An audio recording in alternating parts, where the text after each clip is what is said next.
Air conditioner के बाहर के बॉक्स का टेम्परेचर लगभग 80 डिग्री सेंटीग्रेड होता है, जबकि रूम के अंदर जो यूनिट लगी रहती है वह हमें 16 डिग्री सेंटीग्रेड तक का टेम्परेचर प्रोवाइड करवाती है।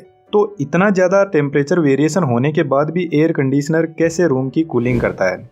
एसी में बाहर की यूनिट को कंडेंसर बोलते हैं। कंडेंसर का बेसिक मीनिंग होता है जो गैस को कूल करके लिक्विड में बदलता है। एसी में मेनली 4 ही यूनिट होती है जो मिलकर कूलिंग का काम करते हैं। सबसे पहले कंप्रेसर का काम शुरू होता है। कंप्रेसर के अंदर एक गैस भरी रहती है जिसका नाम है HCFC और इसी गैस को रेफ्रिजरेंट भी बोलते हैं। जिस तरीके से कार के इंजन में पिस्टन काम करते हैं उसी तरीके से कंप्रेसर रेफ्रिजरेंट को पंप करता है। जब कंप्रेसर रेफ्रिजरेंट को पंप करता है तो इसका प्रेशर इंक्रीज हो जाता है और प्रेशर से इस गैस का टेम्परेचर भी 80 डिग्री सेंटीग्रेड तक पहुंच जाता है। तो इस हाई टेम्परेचर रेफ्रिजरेंट को कूल डाउन करने के लिए यह कंडेंसर यूनिट के पास में जाता है जिसको हम हीट एक्सचेंजर भी बोलते हैं। कंडेंसर यूनिट के अंदर इस टाइप की कॉपर पाइप लगी रहती है जिनको कोयल बोलते हैं और इन्हीं कोयल से रेफ्रिजरेंट फ्लो करता है। रेफ्रिजरेंट के अंदर की हीट को बाहर निकालने के लिए फैन लगा रहता है जो कॉपर पाइप से रेफ्रिजरेंट की हीट को एब्जॉर्ब करके बाहर की तरफ फेंकता है और इसी वजह से कंडेंसर यूनिट का टेम्परेचर एनवायरनमेंट के टेम्परेचर से लगभग डबल होता है। रेफ्रिजरेंट जब कंडेंसर से बाहर निकलता है तो लिक्विड में बदल जाता है और इसका टेम्परेचर 50 डिग्री सेंटीग्रेड तक डाउन हो जाता है। जब गैस हीट लूज करती है तो इसकी काइनेटिक एनर्जी वीक हो जाती है जिससे यह लिक्विड में कन्वर्ट हो जाती है और इसके विपरीत जब लिक्विड हीट एब्जॉर्ब करता है तो वह इवेपोरेट हो जाता है जिसकी काइनेटिक एनर्जी हाई होती है।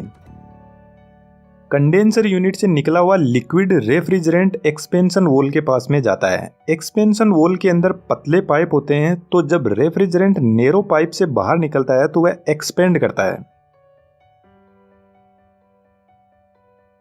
इस एक्सपेंशन से रेफ्रिजरेंट का प्रेशर ड्रास्टिकली रिड्यूस होता है और जैसे ही प्रेशर रिड्यूस होगा तो टेम्परेचर भी काफ़ी हद तक कम हो जाएगा।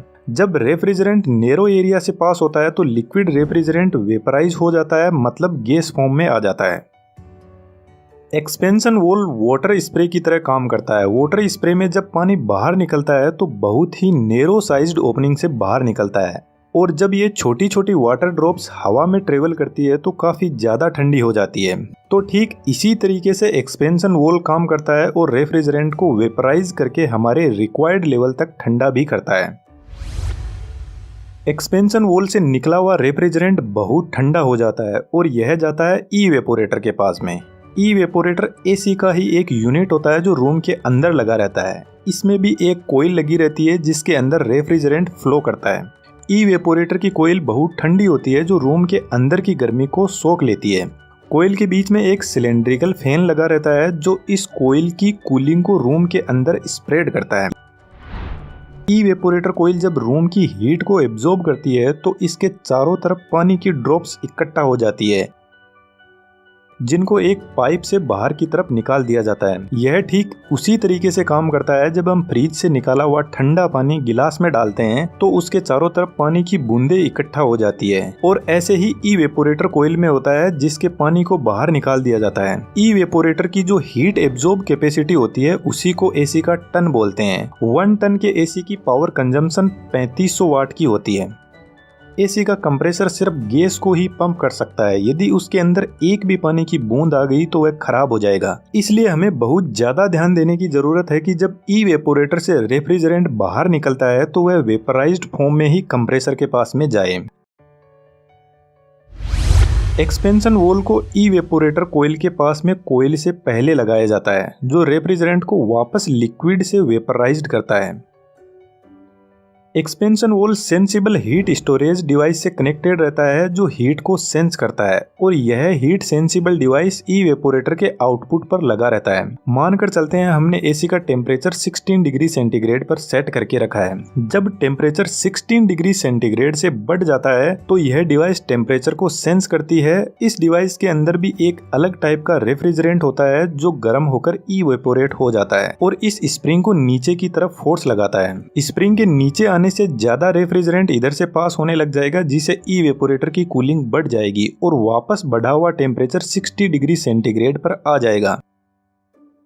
तो जैसे ही कूलिंग बढ़ती है तो हीट सेंसिबल डिवाइस के अंदर का लिक्विड ठंडा होने लग जाता है, जिससे स्प्रिंग वापस ऊपर की तरफ चली जाएगी और रेफ्रिजरेंट कम पास होने लग जाएगा। इस तरीके से एसी को एक रिक्वायर्ड लेवल के टेम्परेचर पर रखा जाता है। अब आप सोच रहे होंगे कि एक्सपेंशन वॉल ही एसी का टेम्परेचर कम ज्यादा करता है, लेकिन ऐसा नहीं है। एक्सपेंशन वॉल सिर्फ लिक्विड रेफ्रिजरेंट को वेपराइज करता है ताकि कंप्रेसर के अंदर लिक्विड जाने से बचाया जा सके। एसी का टेम्परेचर कंट्रोल कंप्रेसर के पास ही होता है। कंप्रेसर के अंदर capacitor start induction motor use होती है जो रेफ्रिजरेंट को इन कोइल में फ्लो करवाती है। इस टाइप के कंप्रेसर को रिसिप्रोकेटिंग टाइप कंप्रेसर बोलते हैं, लेकिन आज के मॉडर्न टाइम में स्क्रोल कंप्रेसर काम में लिया जाता है, जिसका दूसरा नाम इन्वर्टर एसी भी है।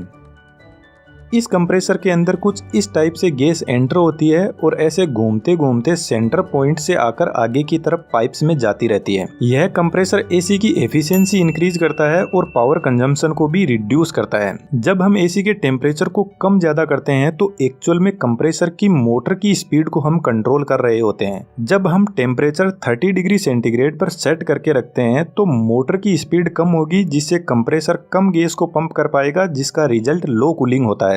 इन्वर्टर एसी के कंप्रेसर की स्पीड को कंट्रोल करना आसान होता है, जबकि नॉन इन्वर्टर एसी का कंप्रेसर जब रूम का टेम्परेचर रिक्वायर्ड लेवल पर पहुंच जाता है तो कंप्रेसर बंद हो जाता है, और जैसे ही रूम टेम्परेचर बढ़ता है तो कंप्रेसर वापस फुल पावर के साथ में ऑन हो जाता है। लेकिन इन्वर्टर एसी का कंप्रेसर रिक्वायर्ड लेवल पर पहुंचने के बाद बंद नहीं होता है, बस अपनी पावर को रिड्यूस कर देता है और कंटिन्यूसली चलता रहता है। इन दोनों ग्राफ में आप देख सकते हो कि यह दोनों कंप्रेसर किस तरीके से काम करते हैं।